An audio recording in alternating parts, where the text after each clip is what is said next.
Hello everybody, welcome back to Castlevania. My name is Don, I am back from break, and this is Harmony of Dissonance on the Game Boy Advance. A game with some good qualities and some not so good qualities, but we shall discover that as I play through. I will go on record in saying that Harmony of Dissonance, in my opinion, is probably the weakest GBA Castlevania game. It doesn't mean that the game sucks or anything, far from it. It's just that the designs of the castles are a bit whack. And that's right, you heard me right, castles. You have to go through 2 castles in this game. 50 years have passed since Simon Belmont vanquished the curse of Dracula. Fate has dictated that Juste Belmont, blood descendant of the Belmont family, hunt for the relics of Dracula. One day, Juste's best friend Maxim, who had set out on a training expedition 2 years earlier, returned unexpectedly, his body covered with wounds.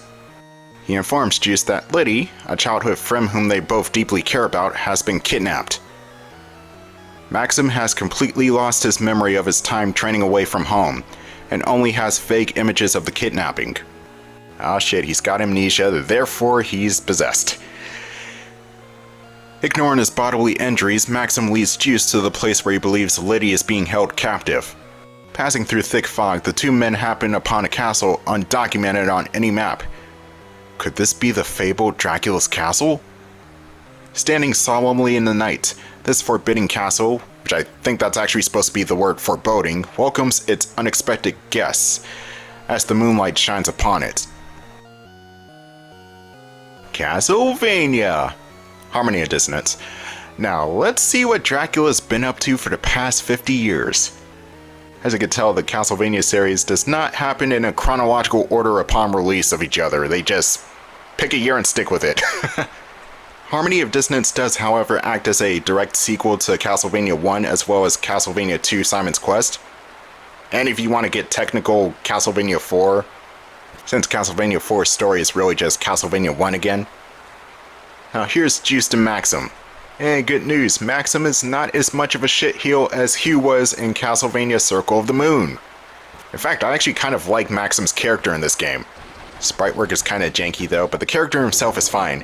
It's actually interesting to see him dip more into madness as he spends more time in the castle. And I do not blame him, this castle sucks this time around. Anyway, we start off with a run like hell section. Except it's not, because this golem thing is really slow. And actually, Juste here is probably one of the more agile characters in the series. On the ground, that is. You are a bit more floaty and unpredictable in the air when you jump, but you can dash backwards and forwards now. This makes Harmony of Dissonance a faster paced action game than what Castlevania is used to. Some people will love it, others may not care for this one as much. Me personally, I love the combat. I just don't like how the castle's set up. It's really weird. If you thought Circle of the Moon's castle was a bit too simplistic, oh, don't worry. Harmony of Dissonance castle was just like, yeah, nah. We're gonna make this as complicated as possible. And I don't mind complicated castles and pathways, but if you throw in like alternate dimensions and different pathways and stuff, then you lose me. That's right, there are 2 castles in this game, and unlike Symphony of the Night, where the 2 castles are mostly separate, for the most part, the castles here run in tandem with each other. So sometimes you have to swap in between Castle A and Castle B a lot, and yes, they are called Castle A and Castle B in order to do stuff in both castles and finish the game. Not sure how I feel about that, but the good thing about Harmony of Dissonance is that you don't need 100% completion of both castles in order to get the good ending of this game. You just need certain items.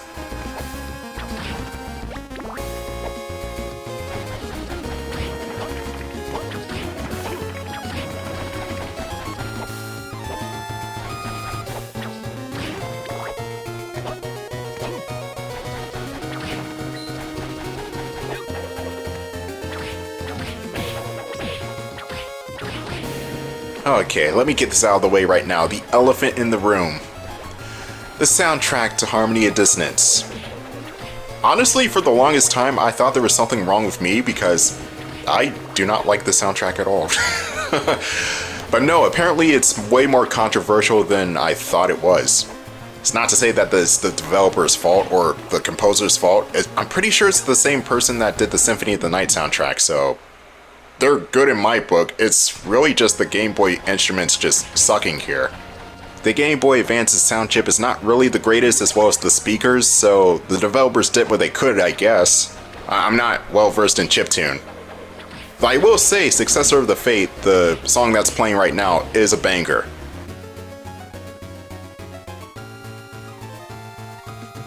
Me dancing to it, obviously. Successor of Fate is one of the better Castlevania songs, even if it is in a soundtrack full of jank. And the soundtrack is janky. I am not taking it back. Not taking it back. The soundtrack is weak. Anyway. Oh, okay, we're not at Death yet.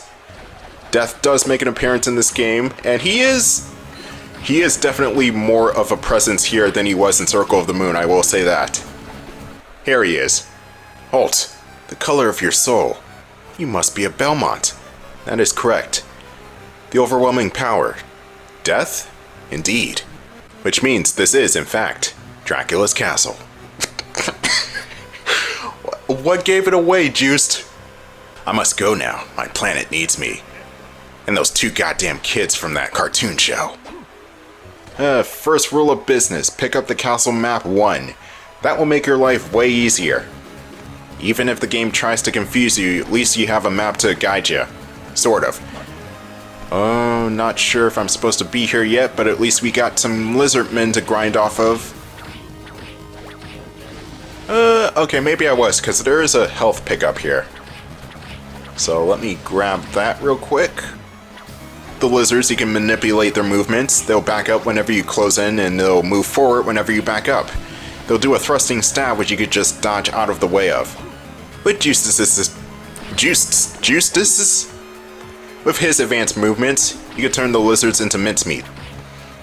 Man, the plural or the possessive noun of Juste is weird to say.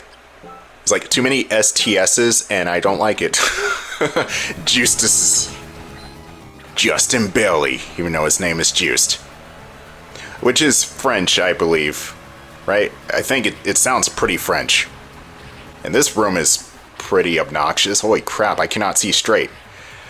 Harmony of Dissonance course corrects on Circle of the Moon's darkness problem, which, good job, but it's also to a fault too, because this game can be too bright at points. More so on HD TVs, because I'm playing this on the Advanced Collection on my PS4, and ouch, a flashbang went off in my room. Thanks, Harmony of Dissonance, thanks. It seems like Aria of Sorrow is just the perfect Castlevania game on the GBA. It's not too bright, it's not too dark, the music's great. It doesn't sound twangy like this game. Like, what's going on?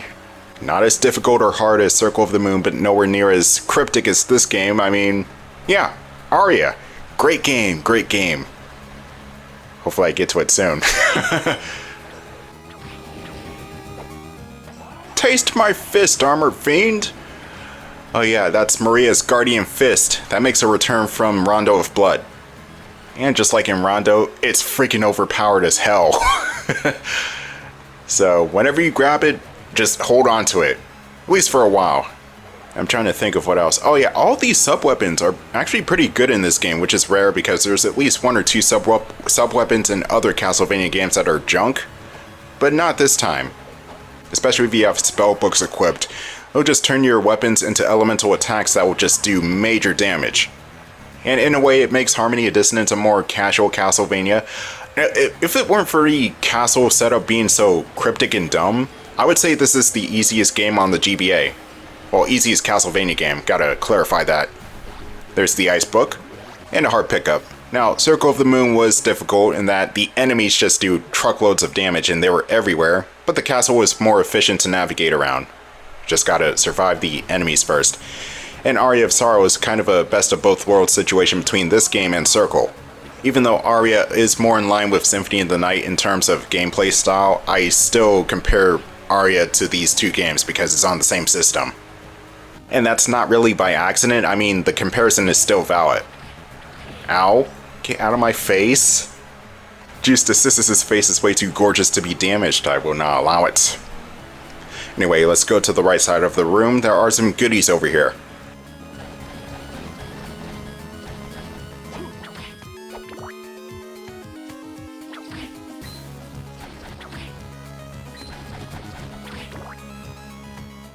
Ah, I'm already 10% of the way through the castle. That's not... Oh, goddamn. The fleamen are back. Anyway, that's the ice axe. It's pretty much just a giant frosted meteor.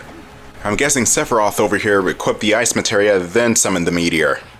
Alright, here's the Bible with the ice book. And it's pretty much just a almost screen nuke, but it's on ground level.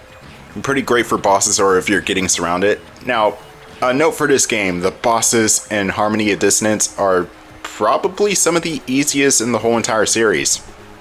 And I'm not sure if that's by design or if these weapons are actually that unbalanced and overpowered, but you'll see with the first boss, the giant bat. I don't know. I don't know. Oh, speaking of the first boss, we're already here. Meet the giant bat. Making his return from Castlevania 1 and 3, and I think the giant bat was in almost every Castlevania game, to be honest. And look. Just look.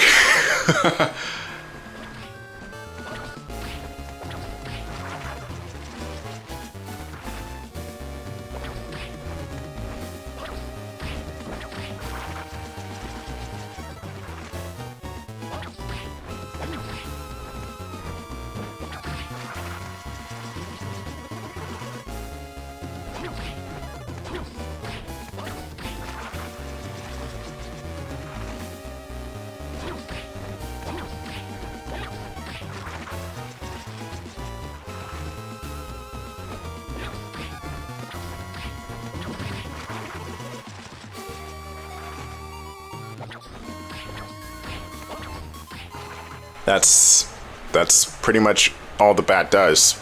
He just shoots fireballs and stays in the air. He does have a drill attack too, like there, but it's really slow. That's why I was silent for the whole majority of the fight. There was really nothing to talk about. And he's dead. Give me my dramatic Castlevania pause, or don't. I think this game only does that for the freaking level ups. Harmony of Dissonance, you disappoint me yet again.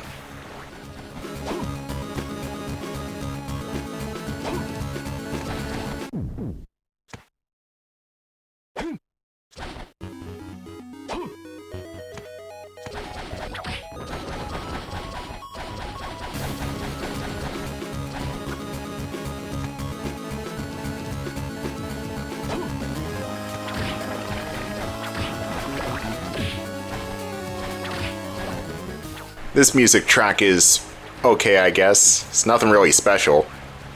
Not as good as successor of Fate, in my opinion, which... honestly, the only soundtrack in the game that I truly love. How did I not hit him there? Ah! Get out of my way, skeleton. Oh, rubber armor. Now we can bounce all over the place like a happy fun ball. No, I'm just kidding. All you get, really, is more defense. That's it.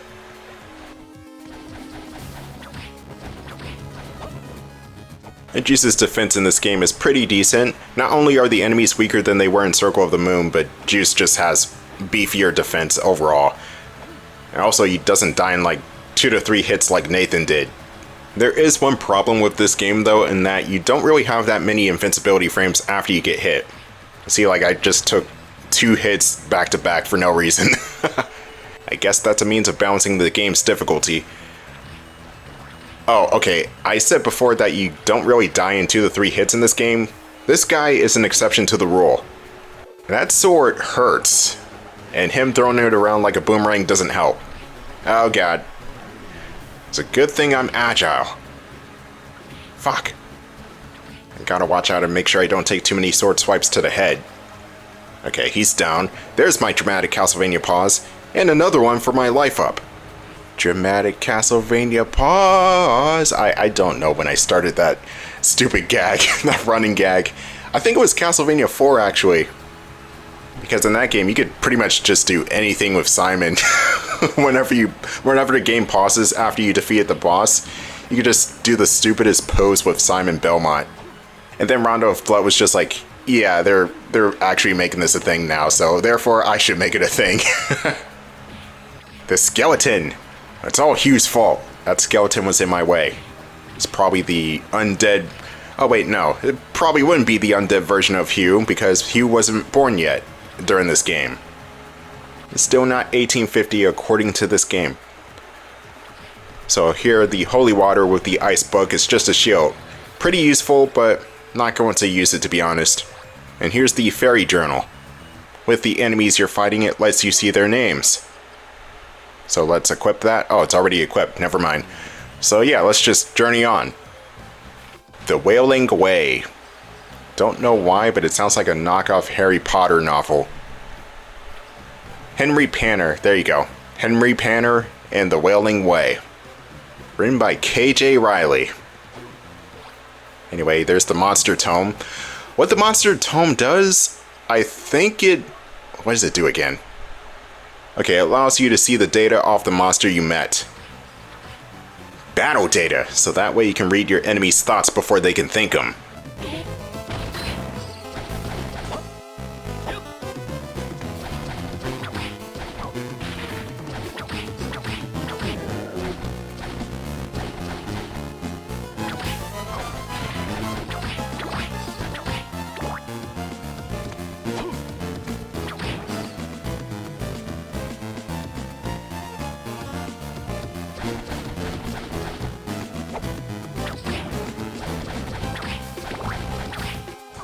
This is where the soundtrack becomes more dissonant than harmonious. Though this track is still alright, I'm not going to fault it.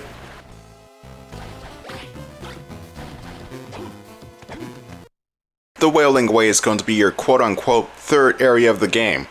A lot of the enemies here are going to be lizardmen, stone armors, and ghosts. The lizardmen you saw earlier, so I'm not going to explain them again. The ghosts, or rather the large ghosts, kind of a nuisance. Though you can get them into a stun lock if you hit them enough times. The stone armors are rather easy too. You duck underneath them throwing their boulders and then just whip them that way. That door is locked, I cannot get through there yet. I'm going to need an item. Is that a... That is a drumstick! Belmont needs meat. Barbecue. Could go for some baked chicken right now or chicken off the grill. It is the springtime, it's May. Well, it's April when I'm recording this, but I'm posting this in May, so it counts. Where's the chicken? So another thing that was in Circle of the Moon that's not in this game, or at least not in abundance, the destructible walls. Oh, the Shrine of the Apostates. Not sure if I'm supposed to... Well, okay, we could check it out, but I'm not sure if I'm supposed to be here yet. I'm also pretty sure that there's another boss around these parts, but I'm not going to show him off in this episode because we are running out of time. So stay tuned for Castlevania Harmony of Dissonance Part 2, where things get more insane and the music gets more unhinged.